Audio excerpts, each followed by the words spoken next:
लहरों से डरकर नैया पार नहीं होती, कोशिश करने वालों की कभी हार नहीं होती। नमस्कार, मैं पवन गुप्ता यूट्यूब चैनल पर एक नए वीडियो लेकर उपस्थित हूँ।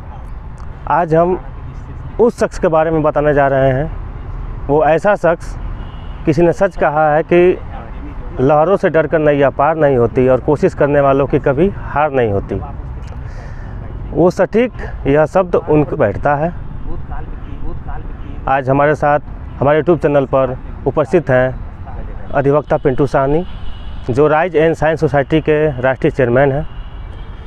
सर, हमारे यूट्यूब चैनल पर आपका बहुत बहुत स्वागत है। बहुत बहुत धन्यवाद। सर, देखा जाए तो समाज हित में आप निरंतर दबे कुचले लोगों के प्रति समर्पित रहते हैं। वजह क्या है? आपके मन में ये सब धारणाएं आई कहाँ से? थोड़ा सा हमारे दर्शक बन जानना चाहते हैं, उनको थोड़ा सा विस्तार से बताएं।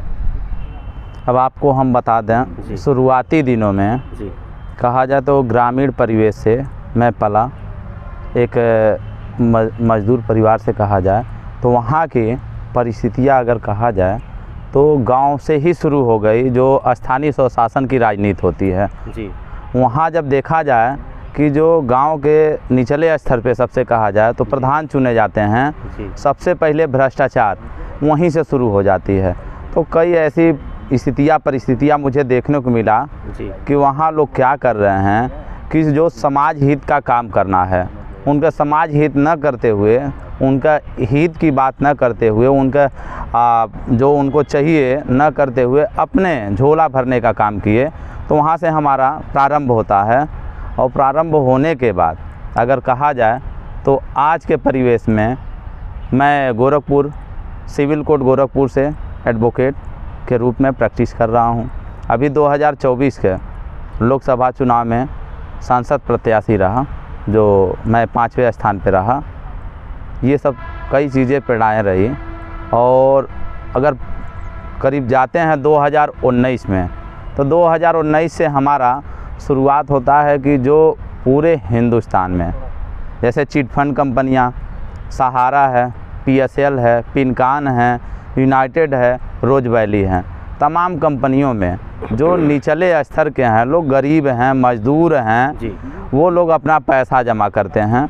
अब पैसा इसलिए लगाते हैं कि हम अपना पैसा आज जमा कर दे रहे हैं, आने वाले समय में हम अपना मकान निर्माण करेंगे, अपने बच्चे को शादी करेंगे, बेटियों का शादी करेंगे, या विभिन्न प्रकार के वो स्वप्न देख के, सपना देख के अपना पैसा जमा करते हैं। लेकिन होता क्या है कि जितनी कंपनियां हैं सब एक कलेक्ट करके पूरी एक बहुत बड़ा रकम रफू चक्कर हो जाती हैं। इन लोगों का जो जमा पूंजी है लेकर रफू चक्कर हो जाती है जी।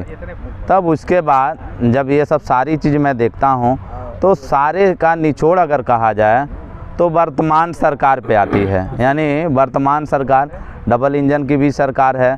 ये पैसा जो है अगर कहा जाए तो पार्ट्स ऑफ बॉडी, जो गवर्नमेंट्स का पार्ट ऑफ बॉडी है एक तरह से कहा जाए, से भी सारा पैसा उसके पास पड़ा हुआ है। जब सारा पैसा उसके पास पड़ा हुआ है तो लोग जो अपना पैसा जमा कर रखे हैं वो अपने पैसे की मांग कर रहे हैं। उसको पूर्णतः क्या करना चाहिए? जांच करके भुगतान करना चाहिए।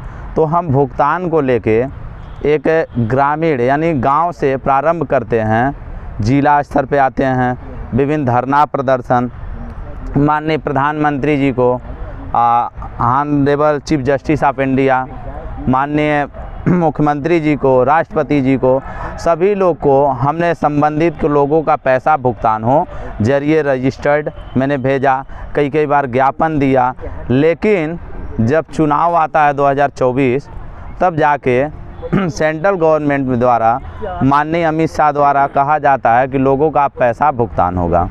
लेकिन चुनाव से पहले ये भी लालीपाप दिया गया कि लोगों का एक सहारा रिफंड पोर्टल जरिए एक हम वो करते हैं कि उस पर अपना लोग आवेदन करेंगे, पुनः आवेदन के बाद लोगों का पैसा भुगतान होगा। लेकिन आवेदन में 45 दिन का लोग समय देते हैं कि 45 दिन जांच ओच करके पूरी प्रक्रिया कंप्लीट कर ली जाएगी और लोगों का जिनका पैसा जमा है, जो उसका हकदार है, उसके खाते में जाएगा। जी। लेकिन आज क्या है, 45 दिन चुनाव से नहीं बीते हैं, चुनाव से पहले से ये चीज़ें, यानी कहा जाए कि जो ये गरीब जनता है वो कुछ कर नहीं सकती है। इस नाते गवर्नमेंट भी चाहती है उनका पैसा नहीं मिलना चाहिए। जी। अगर वो चाहती पैसा मिले जी। तो आज दिन लोग अपना जमा करके फिर आज आवेदन करके पड़े हुए हैं कि हमारा जांच कहाँ हो रहा है, क्या प्रक्रियाएं चल रही है, किसी को कोई जानकारी नहीं हो पा रही है।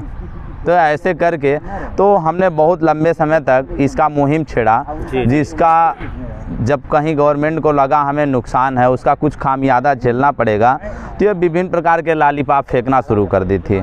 जी। ये सब सारी चीज़ें रही, जनता के बारे में कोई सोचने वाला नहीं है। तो हमारे मन में आया कि अगर हम जनता के बारे में सोच रहे हैं, लोगों के हित के बारे में सोच रहे हैं, तो हमको क्या करना पड़ेगा कि हमको खुद, यानी हम क्या करेंगे, किसी के हक दिलाने की बात करेंगे या विधि में कुछ परिवर्तन की बात करेंगे, तो हमें क्या होना पड़ेगा, चाहे विधानसभा या लोकसभा में जाना पड़ेगा।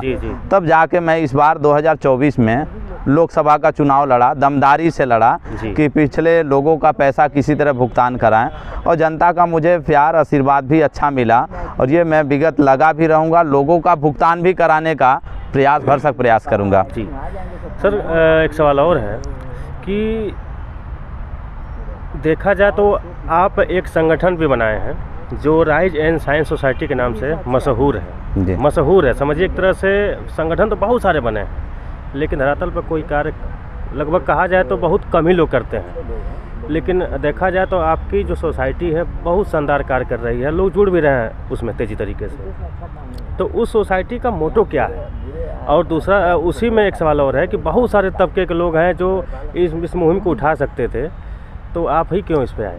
दो सवालों को थोड़ा सा जवाब दे दीजिएगा इसमें। हाँ जी, हाँ, मैं आपको जवाब तो बता ही रहा हूँ कि जैसे हमारा राइज एंड साइंस सोसाइटी है, राइज एंड साइंस सोसाइटी किसी वर्ग विशेष की नहीं है जी। इसमें सभी वर्ग विशेष के लोग वर्क कर सकते हैं जी। यह निःशुल्क है, समाज के प्रति उनके, यानी कहा जाए दबे कुचले, उनकी आवाज़ बन के चलती है। जी। जो पहले अभी हमने बताया भी है।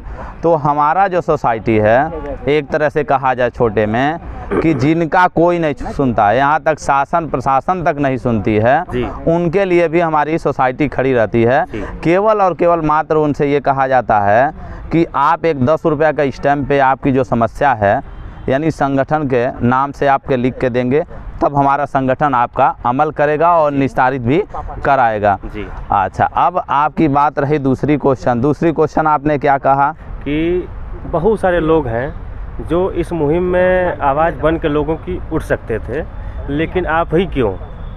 जी, आपके मन में ख्याल कहाँ से आया? जी, ये तो आपने बात सही कहा कि दूसरा क्वेश्चन जो आपने इतना बड़ा मुद्दा सोचा, या जो इस तरह से आप लेके चल रहे हैं कि और भी संगठन हैं, और भी दल भी हैं, और भी वर्ग विशेष के लोग भी हैं, उनके मन में ये क्यों नहीं आया? आने की बात है तो सबके मन में आया, लेकिन सभी को ये डर लगा रहता है कि जो गवर्नमेंट है, अगर हम गवर्नमेंट का एक तरह से कहा जाए कि जैसे कुछ एक छोटे से आप ले लीजिए, क्या बोलते हैं, छोटा सा बर्तन, उसमें कुछ रख लिया जाए, तो चम्मच जो होता है, चम्मच से खाने का, तो जो पहले ही मन में सोच लिए हैं कि मैं चम्मच का रूप ले लिया हूँ, तो उनके अंदर वो क्षमताएं नहीं आएंगी, क्योंकि उनको डर बना है गवर्नमेंट कहीं न कहीं हमारे साथ शोषण करेगी, या हम खुद भ्रष्ट हैं तो हम कैसे लोगों के प्रति बने आए। तो हमारे अंदर हम तो ओपनली कहते हैं कि भाई जो समाज हित में है उसको जांच कर, निस्तारित कर, लोगों का जो हक है, हुकूक है, उनके अधिकार की मैं लड़ाई लड़ रहा हूं, तो मैं सहयोग भी तो करने का तैयार हूं। यहाँ तक मैंने कई आपसे वार्ता हुआ, उसमें मैं ये भी आपसे बताया था कि अगर लगता है ये निस्तारित करने में आपके पार्ट्स ऑफ गवर्नमेंट, चाहे कहा जाए स्टेट गवर्नमेंट या सेंट्रल लेवल के स्टेट जो गवर्नमेंट हैं, उनके पास भी यदि कोई इस तरह का सुझाव देने वाला या लोगों को कैसे निस्तारित होगा नहीं है, तो हम उनके लिए, अगर हमको ऑफर लोग करते हैं, तो लोगों का मैं उनके सहयोग करके लोगों का पैसा दिलाने के लिए मैं तत्पर खड़ा रहूँगा। उसमें है ही क्या भाई, अगर आपका लीगल आपने पैसा जमा किया है तो आपका पूरा डॉक्यूमेंट्स जमा होना चाहिए। डॉक्यूमेंट जमा करने के बाद पूरा, यानी जो होता है प्राइमरी स्टेज से, कि क्या आपका वास्तव में उसके हकदार हैं, जांच करके पेमेंट होना है। जिसमें कहा जाए कि माननीय अमित शाह जी द्वारा जो अभी 2024 के चुनाव से पहले जो कहा गया था कि हमारी एक टीम बन गई है जिसमें रिटायर जजेज होंगे, और भी लोगों को मिला के इनका काम प्रारंभ हो जाएगा। तो उनका सैलरी और सारी चीज़ डिसाइड कर दिए। तो भैया सैलरी तुम कहाँ से दे रहे हो? जनता का पैसा तो हड़प के खुद रखे हो। अगर रखे नहीं होते तो इतना दिन लग जा रहा। अरे तुमको नहीं कर पा रहे हो तो जिसका पैसा है उसी कंपनी के ज़रिए तुम उनको वो एक आप रूल्स एसोसिएशन बना दीजिए, जो उनका रेगुलेशन है उनको बना दीजिए, वो आसानी से पेमेंट कर देंगे जिनका जैसे जमा कराए हैं। लेकिन आपको तो लालच है कि अगर हम भुगतान कर देंगे तो हमारा कैसे चलेगा, क्या नहीं चलेगा, ये सब सारी चीज़ें चल रही है। देखा जाए तो अखबार और सोशल मीडिया पे बीच में तमाम खबरें प्रकाशित की गई थी, जिसमें किसी समूह के चेयरमैन को आपने कटघरे में खींच लाया था कोलकाता से। जी जी, आपने बहुत अच्छा कहा कि मैं आपके कोलकाता से, कहा जाए पीन कान कंपनी है, उसमें भी 16,000 रुपये यानी 16,000 करोड़ रुपए यहाँ आपके जमा है।